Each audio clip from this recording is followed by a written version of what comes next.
We need to protect our quarterback, and we need to run the football. So whoever that new coach is, I hope that they bring in old school football, that philosophy of being physical, playing smart football, playing aggressive football, and playing physical football. That's what we really need here in Atlanta. And also clock management, because this year, as Kstylz already gave the coaching staff the Powder Toast Award, they were the worst all season. The coaching, when you lose 0-7, 0-8 today after the loss today, when you lose, you 0-8 in one possession games, that's coaching. I'm sorry, that's coaching. And we've lost games every way you can lose it this year. And that's why Coach Lowe, need his blood pressure medicine, because he probably like, bruh, like after a while, you become numb to it. Like at this point, we've lost so many games. When I watch the game, I'm not even getting upset. Like after we were eliminated from the playoffs, I'm like, all right, I know what it's going to be. We don't have competent coaching. So these players, if we do win, it's not going to be because of the coaching. And that's a problem. So I just hope that Arthur Blank, he's a great guy. I hope that we can bring a winner, because he's doing everything he can. Like they built a nice stadium. We got new uniforms. All of that's cool. I heard the concession is reasonable price. Now it's time to put out a winning product. It's time to put a winning product on the field. So that's what I want to see. I know this is why you guys tune in every Sunday to watch us. We try to entertain you guys and make it a little bit easier. But when you're losing, it's not easy on nobody. Trust me. Arthur Blank's blood pressure is probably raised right now, and everybody in that front office, because you ain't selling no tickets when you putting out this product. So if at this point, hopefully coronavirus come next year is out the way so we can get the fans back in the stands. But to be honest, coronavirus actually saved us, because I don't think it was too many fans that was going to go buy those PSL and those season tickets with the way that we played this season. So coronavirus actually saved us, guys, to be honest, because there weren't no fans going to see this trash we was putting out. So hopefully next year, I'm having a positive mindset. I really think that 2021 is going to be great. I think when we bring in this next head coach, I think they're going to establish will. We're going to become a more disciplined team. For my channel, you guys definitely go Jew Talk Sports. We're on the quest to 800 and then 1,000. I think we're sitting at like somewhere around 760. Hey, let's get to this 1,000. I appreciate you guys. I'm going to be giving you guys Cleveland Cavalier basketball content. That's my squad since now we're on break. But I'm also going to be giving you guys just NBA content in general, because I know it ain't a ton of Cavalier fans out there, but I'm going to be giving you guys NBA content in general.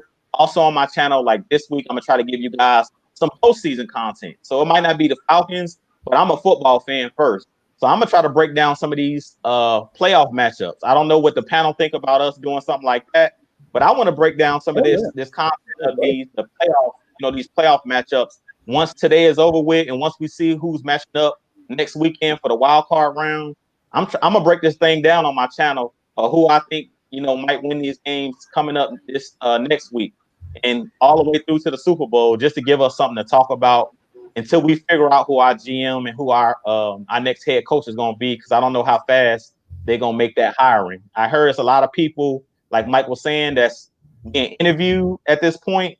But at this point, we don't know who's going to be the next head coach or GM, and it might not be until probably after the Super Bowl. So I'm definitely going to be breaking down these matchups in the playoffs, and I'm definitely going to be watching the playoffs. Even though our Falcons is on the sideline, hopefully whoever our next coach is, they watching these playoffs so we'll know how to get there. That's how you do it. We got to get the formula, the winning formula. But with that being said, I'm going to go ahead and kick this thing to Kstylz. But again, I just really want to appreciate you guys tuning in to all of our shows throughout the weeks this season, because I know this season was like a down year for our Falcons. So we really appreciate all the super chats that you guys send in to Atlanta Falcons Nation. We appreciate that. With that being said, I'm gonna kick it over to my boy Kstylz. So y'all got me being the closer right now. All right, that's cool. Hey, we appreciate everybody riding with us all season, tuning in every week. Wins or losses, hey, it is whatever it is. Jew said something about new uniform, new stadium and stuff. But if you put diamonds on shit, it's still gonna be shit unless you flush it. And that's pretty much what this season has been. But At the end of the day, I ain't got much to say. I'm gonna just say that AFN is not just us; it is y'all that tune in and watch us. Now, like I said, I'll be doing some other content, NBA, Hawks, soccer. Well, hell, you might see some spike ball content from it. I'm watching this shit on ESPN. It's the funniest shit I've ever seen in my life. Some ultimate tag, whatever. We can do all that. But just like Big Low is, I'm like I said, I'm new in the universe as well, the YouTube universe. Hey, I'm trying to keep up with these guys. Hey, if it wasn't for these guys, I wouldn't be doing this thing now. And they the reason why they keep me on my toes. And just like y'all too. So, like I said, just leave comments. Like I said, we'll do videos on them. Like I said, we can talk about why Matt Ryan sucks. We can do all that stuff. Just no, let it go. Just give it to us all. But Falcons, I need y'all to change this damn culture for next season, because if it's gonna be the same damn show, dude, hold on. I'm gonna show you the state the Falcons left me in this season. Remember I told you I talked about my hairline and stuff? This is the state of the Falcons left me in this season. I'm gonna show you a picture.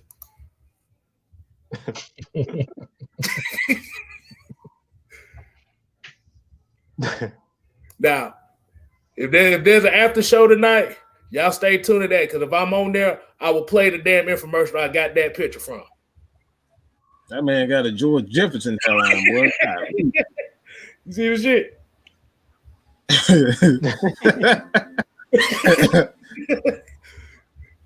But like I said, this has been therapy for me and for all of us. And like I said, we just appreciate show appreciation for what you have now, because you might not have it tomorrow.